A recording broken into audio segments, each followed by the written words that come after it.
Dallas is growing so fast, and places like Frisco, McKinney, and Allen are getting all the attention for where people want to move when they're moving from out of state or even within the state of Texas. You're always seeing a place like Frisco or Allen or McKinney on the best places to live, not only in Texas, not only in the Dallas, Texas metro, but also nationally as well. But because there's so much national attention on these few suburbs, some of the other great suburbs in the DFW metro go unnoticed. And to be honest, they're completely underrated. There are a ton of great options for places to live beyond the ones that are so popular here in the DFW metro. And in today's video, we're going to talk about those most underrated suburbs so you can get a feel for other options besides the really popular places to move here in the Dallas, Texas metro. Hey, my name is Michael Carraway. I'm a realtor here in the Dallas, Texas metro, and on this channel we talk about what it's like to live in the Dallas, Texas metro, as well as some of the best places to live, so you can find out once and for all if Dallas is a good fit for you. Make sure to subscribe so you don't miss out on any tips and tricks to living in Dallas, Texas. All right, the first underrated suburb we're going to talk about today is Celina, Texas. And if you watch any of my videos on Celina, you'll know that I am a huge fan of Celina, but it wasn't always that way. When I first moved to Texas and we went through Celina, we were trying to figure out if we wanted to live in Celina or somewhere else.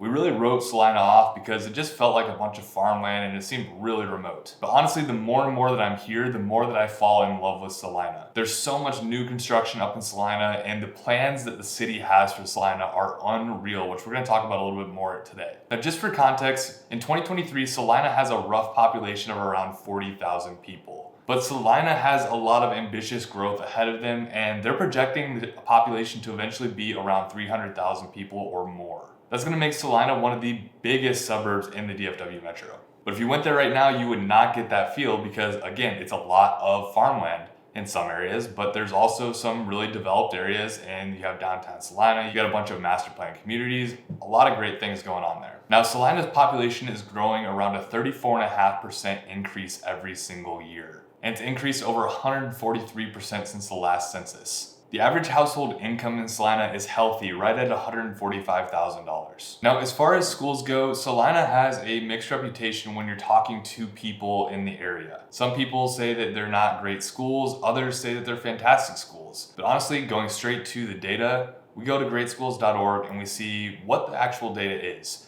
And that is that 50% of schools are average and 50% are above average in comparison to the rest of the state of Texas. The north suburbs of Dallas typically have really good schools, and it's really hard to compare one school to the other. But whatever the reputation is of schools in Celina right now, I personally feel that the schools are only going to continue to get better and better the more development that there is and the more money and tax dollars that are going into Celina. Now, moving on to another point that's worth considering about Celina. The first thing that people say about Celina when they see it on a map is that it seems really far away. In fact, it's about 43 miles north of downtown Dallas. It's probably going to take you around 55 minutes to get down there during rush hour. But as far as distance, what's really going to matter is context. Where are you actually going to be commuting to? If you're going to be commuting to downtown Dallas all the time, then Celina may not be a good fit for you. A lot of people are commuting to Plano or Frisco, where their company's headquarters are or their office spaces are. They're not having to go downtown Dallas. So if you are working downtown Dallas, you may want to find yourself a little bit further south than Celina. Now, one of the cool things about living in Celina, Texas is that you have so many great options for housing and developments in the area. There's so many good neighborhoods like Light Farms, Mustang Lakes, Liliana, Bluewood, Cambridge Crossing, just tons of great neighborhoods. And with that, you have new homes that are going to have a little bit more of a modern design and the modern amenities that come with a newer house. And so that's a huge reason that a lot of people end up moving up to Celina. Now, the median sales price in Celina typically hovers around $600,000. So it's not the cheapest suburb, but it's also not the most expensive. Now, Celina definitely isn't known for its abundance of things to do within city limits, but that being said, there are a few things that are really cool to do in Celina. The first thing to note is the historic downtown Celina. Downtown Celina is a really cute downtown. They've got some amazing places, got a great barbecue restaurant, they've got a great coffee shop that is Summer Moon, they've got some cool boutique shops. It's a great place to just go down and hang with the family, and Celina does a great job at putting on events all the time to get people downtown. But the city of Celina has some really ambitious plans with downtown Celina. It's going to be expanding, and a lot of development is going into that area. They're really pushing that to be the epicenter of Celina moving forward. And so you're going to see a lot more employment opportunities. You're going to see a lot more residential going there. You're going to see specific districts start popping up that really have different uses. You're going to see a lot of outdoor patios and restaurants. You're going to see more just community amenities and community attractions downtown Celina as the years go on. And there's a great master plan for downtown Celina available on Celina's website, the city of Celina's website. So if you go to that and check that out, you really get a good feel for what's going to happen in downtown Celina. It's pretty exciting. Celina also has a few vineyards and wineries available in town, so that's a cool little plus too. And if you're into breweries, Roller Town Beer Works is one of the best breweries around and definitely worth checking out. Now, looking forward a little bit in Celina, like I said, there is a ton of growth happening in Celina. The most exciting being all of the development that's going to happen in downtown Celina, but we've already talked about that. So what are some of the other things that are upcoming? Now, one of the biggest improvements we're going to see is the infrastructure. All of the roads in Celina are going to get completely redone and improved, and commuting in Celina and getting around Celina is going to be much easier over the next few years because of all of the money that they're putting into the roads. Something else that's coming pretty soon is that there's going to be a Costco in Celina, and people are pretty excited about that as well. Now, obviously, there is a lot of neighborhoods that are going to be flocking to Celina, and over the upcoming years, you're going to see a lot of different master plan communities, as well as a little bit more efficient neighborhoods pop up. One of the more recent announcements is the ranch at Uptown Celina. It's going to feature over 450 homes on 150 acres of land. Now, it's going to have all of your neighborhood amenities that you would expect, like a pool and trails and all that kind of stuff. But what's really cool is that it's going to be within a reasonable walk and bike to downtown Celina. So this is part of that initiative of getting more housing really close to downtown Celina, so there can start to be a little more of an urban feel. So if you want that lifestyle where you can walk to downtown, this is going to be an amazing neighborhood for you. All right, the next underrated suburb we're going to talk about today is Wylie, Texas. Now, Wylie is another one of those suburbs that I completely wrote off the first time I visited. But again, like Celina, the more that I visited, the more that I ended up liking Wylie and considered it as a possible place to live.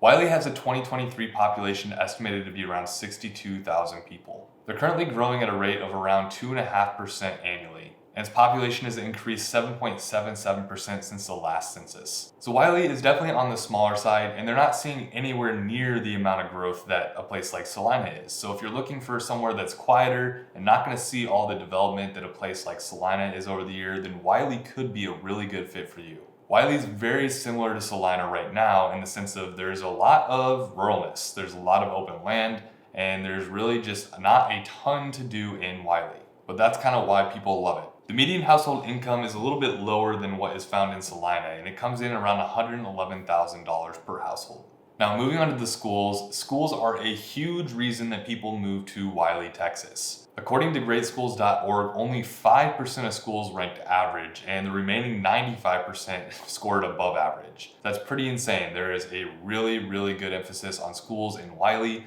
and people really do love it.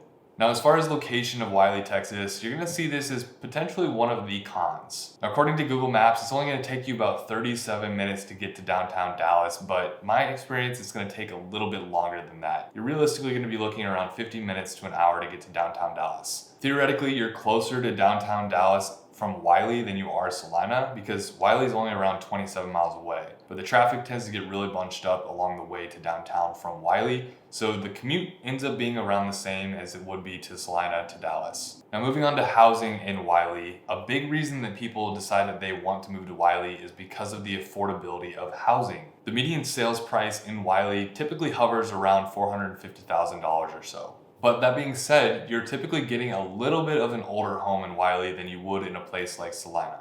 There's still tons of opportunities for newer construction homes and homes that were constructed in the past 10 to 15 years or so, but you're not going to have as much opportunity to get into newer construction as you would in a place like Celina. That being said, there is one community in particular in Wylie that is absolutely amazing, and that is Inspiration. So if you're looking at a newer construction home in Wylie, then I would definitely check out Inspiration. Now, as far as things to do in Wylie, again, you're not really gonna have a lot of things to do within the bounds of Wylie. The biggest attraction is going to be the downtown area of Wylie, and it is a really cute place. Similar to downtown Celina, there's a lot of cool local shops, local restaurants, coffee shops, bars, things like that to enjoy. And the city of Wylie does put on a lot of events that are great for families to enjoy. Now, as far as the future of Wiley, there really is no clear picture, at least that I am aware of where Wiley is headed. I think there really is a lot of possibility for growth in Wiley in the future because of how much open space there is. Right now, all the development is typically happening on the very north side of Dallas and is continuing to go more and more north. That's where the population trends are continuing to go. And so I'm not sure if Wiley is going to see as much growth over the future as a place like Celina is. But that being said, they still have some pretty cool initiatives in work, one of them being the revitalization of downtown. They recently got approved to put about $5 million into their downtown area to improve the entrances, to improve the infrastructure, and to just continue to improve the downtown overall. And so I'm definitely keeping Wiley on my list of places to watch and potentially consider moving over the next few years. All right, the next underrated suburb that I want to cover today is Aubrey, Texas. Now, Aubrey is seeing some crazy growth, honestly. It's insane to see how much is happening in Aubrey of late. The 2023 population is around 9,500 people, and it's growing at a rate of around 21% annually. The population has increased over 78% since the last census. So like I said, there's a lot of growth happening in Aubrey, and that is 100% because of all of the housing that is going up in that area that is affordable. Now, as far as housing in Aubrey goes, that is one of the primary reasons that people move to Aubrey in the first place. There are really affordable homes in Aubrey, and you get new construction homes in really cool neighborhoods. Now, as far as the median sales price goes in Aubrey, you're typically seeing in the high 300s up to the low 400s. But obviously, home values range drastically. I also hear that people move there because they get a little bit more space there. Doesn't seem like it's a typical suburb. It does feel like it's a little bit more on the countryside with those beautiful housing developments mixed in. Now, the median household income is a little bit lower than a place like Celina or Wiley and comes in around $84,000 per household. Now, as far as schools go, Aubrey is one of those places that tends to get a little bit of mixed reviews. According to greatschools.org, 25% of schools within Aubrey School District are below average, 50% are average, and 25% are above average. Now, the biggest con to living in Aubrey, and this is a no-brainer, the number one con for living there, is the commute. There's really no easy way to get to Aubrey. Your primary artery to get into Aubrey is going to be 380. But in order to get to all the housing developments that are happening in Aubrey, you typically have to take roads that are not quite developed as much as they need to be. And because of that, you have insane traffic. It is stop and go pretty much the entire way from once you get on 380 all the way up to where your housing development is. Now, whenever I have to go up to Aubrey, it can be really frustrating because it's really hard to time your commute. Sometimes the commute isn't horrible, but other times it literally is the longest commute ever. Like sometimes it takes me to get from Frisco to certain places in Aubrey, it can take me as much as 45 minutes. And there's not many miles to go between those two cities. So if you're gonna be commuting to Dallas or commuting anywhere on a consistent basis, then definitely look into the traffic for Aubrey and make sure you're okay with that. Now, as far as things to do in Aubrey, again, similar to the other suburbs we talked about today, there's really not much to do in Aubrey. Now, that being said, there are a few things to do, and one of those is they do have a little bit of a main street. It's really tiny, but it is cute, and there's some cool places like world famous moms to go get breakfast or lunch, or they also hold events like music in the park for people to come to and enjoy. But for the most part, if you're looking for things to do in Aubrey, you're typically going to travel to a place like Frisco or possibly Denton to go out to eat and do things like that. So that's kind of the current state of Aubrey, but where is Aubrey going? Well, it's pretty clear with how many housing developments that are going up in that area that there is expected to be a lot of growth in Aubrey. There's plans to really improve the infrastructure that is there to be able to make the commute much easier for people that do decide to call Aubrey home. It's kind of like a chicken and egg situation. There's a really fine balance right now between improving roads so that more people are willing to consider Aubrey and putting houses up. I think they've done a really good job at balancing that, and it'll continue to have to be a balancing act until those roads improve, which should be over the next few years. And once those roads are improved, I think Aubrey is going to see a tremendous amount of growth, and it's going to be that more affordable suburb that people are choosing to live in compared to a little bit more of a convenient place to live like Celina. Another suburb I want to make sure that we touch on today as one of the more underrated suburbs to live in is Little Elm. Little Elm is honestly a great city, and there is so much to do within Little Elm or really nearby.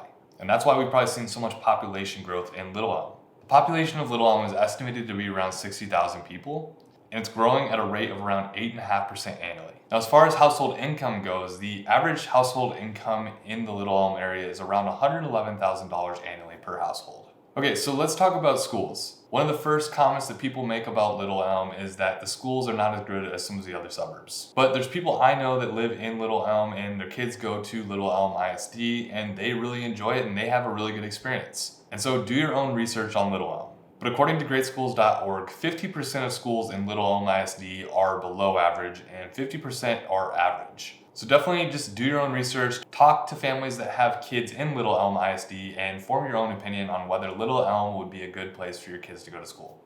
Now, as far as location of Little Elm, it can be really good or it can be really bad depending on where you live. Generally speaking, the further east you live, the more convenient it's going to be able to get into the Dallas metro. And the further west you go, the harder it is to commute to Dallas, but the easier it is to commute to a place like Denton.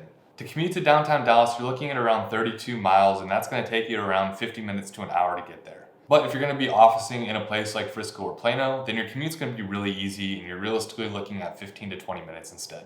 Now, there are a ton of things to do in Little Elm, and that's a huge reason why people end up moving there. One of the biggest features is that you're right on Louisville Lake, so all the lake activities that you would want are right there. You don't have to travel far at all. In fact, one of the cool things on Louisville Lake is Little Elm Park. So you can swim there, there's athletic fields, there's your typical park equipment, just a really cool place to go with the family. You also have Hydrus Wake Park, which is one of the few man-made wakeboard parks in the area. Allen has another one, but it's a pretty cool thing to do if you're looking for something to do on the weekend. And the other thing in Little Elm is the Cove at Lakefront, which is a water park that's really, really cool and definitely worth checking out. Now, as far as the future of Little Elm, I can't say that there is a clear vision for where Little Elm is going. At least I'm not aware of one and I can't find one online. But I do believe that Little Elm is going to continue to grow because it is a more affordable area for people to live that are looking to be in close proximity to a place like Frisco. Now, as far as housing in Little Elm, it's definitely one of the more affordable suburbs to live in the north suburbs, and your median sales price is going to hover in the mid 400s. There is quite a range of housing types available. You have a lot of opportunities in the new construction space, but you also have the opportunity to purchase a little bit of an older home as well. So that is a cool thing about Little Elm. And no matter where you are in the process, reach out. Shoot me a text, give me a call, send me an email anytime. Seriously, I'm here to help you find the perfect place to call home here in the Dallas, Texas metro. Until next time, I'll see you later.